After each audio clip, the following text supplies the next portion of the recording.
நீங்க பேச போற டாபிக் வந்து daily work out. Daily work out என்ன கான்செப்ட்னு எடுத்துக்கிட்டீங்கன்னா, தினமும் நம்ம வந்து உடல் உழைப்பு அப்படின்றது வந்து ஒரு முக்கியமான விஷயம். தினமும் பண்ணுன்றத நான் சஜஸ்ட் பண்ணுவேன். ஒரு காலத்துல நான் ஒர்க் அவுட் அப்படின்ற ஒரு விஷயமே இல்லாம இருந்தேன். ஒர்க் அவுட் நான் பண்ணதே மாட்டேன். என்னன்னா இந்த ஹெக்டிக்கான ஷெட்யூல்ல வேலை வேலை வேலைன்னு இருந்துட்டு ஒர்க் அவுட்டை பத்தி கண்டுக்கல, சாப்பாடை பத்தி கண்டுக்கல, உடம்பு ரொம்ப கெட்டு போச்சு அப்படின்னு சொல்லலாம். வென் டு ஸ்டேஜ் என்னன்னா நான் படுத்த படுக்க அளவுக்குலாம் கொண்டு போய் விட்டுருக்கேன். ஒரு சின்ன ஃபீவர் வந்து என்ன டோட்டலா உட்கார வச்சிடும், அந்த அளவுக்கு போயிட்டு.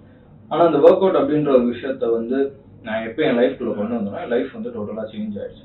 இப்போ எக்ஸாம்பிள் எடுத்தீங்கன்னா ஒர்க் அவுட் ஏன் உள்ள கொண்டு வந்தேன் அப்படின்னா, சாதாரணமா மூவி பார்த்துட்டு இருக்கும்போது ப்ரூஸ்லி அவரோட படம் பார்த்தேன். எனக்கு ரொம்ப பிடிக்கும்னு வச்சுக்கோங்க.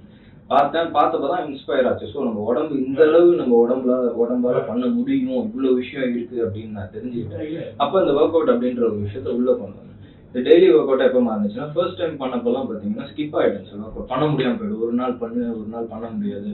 அப்புறம் ஒரு வாரம் போயிட்டு இருக்கோம், ஒரு வாரம் ஸ்கிப் ஆகும், அந்த மாதிரி இருந்துச்சு.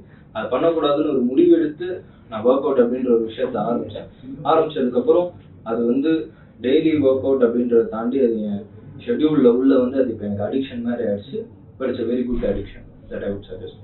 நீங்க ஒர்க் அவுட் அப்படின்றது நான் என்ன நினைச்சிட்டு இருந்தேன், நடக்கிறது போறது வர்றது, ஆஃபீஸ்ல நம்ம இருப்போம் போவோம் வருவோம், இதெல்லாமே வந்து நம்ம கேலரியை கம்மி பண்ணோம் அப்படி இப்படின்னு நினைச்சுக்கிட்டு இந்த ஸ்மார்ட் வாட்ச் அதெல்லாம் கட்டிக்கிட்டு சரி இவ்வளோ கேலரி பர்ன் பண்ணிட்டோம் இப்படி பண்றோம் அதெல்லாம் பண்ணிட்டு இருந்தேன். அதெல்லாம் விட்டுட்டு இதை நான் ஸ்டார்ட் பண்ணேன். It was life changing. என்னோட ஹெல்த் டிராஸ்டிக்கா இம்ப்ரூவ் ஆச்சு.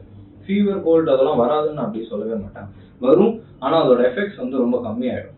ஸோ அந்த அன்ஹெல்தி அப்படின்ற ஒரு பொசிஷன்ல இருந்து ரொம்ப ஹெல்தியான ஒரு பர்சன் ஆன லைஃப் ஸ்டைல் டோட்டலா சேஞ்ச் ஆச்சு. எனர்ஜி லெவல் ரொம்ப டிராஸ்டிக்கா இம்ப்ரூவ் ஆச்சு. ஸோ டெய்லி ஒர்க் அவுட்டை நீங்க உங்க லைஃப்ல கொண்டு வரணும்னு ஆசைப்படுறேன். தட் இஸ் திஸ் வீடியோ நீங்க பார்ப்பீங்கன்னு நினைக்கிறேன். My health is my right.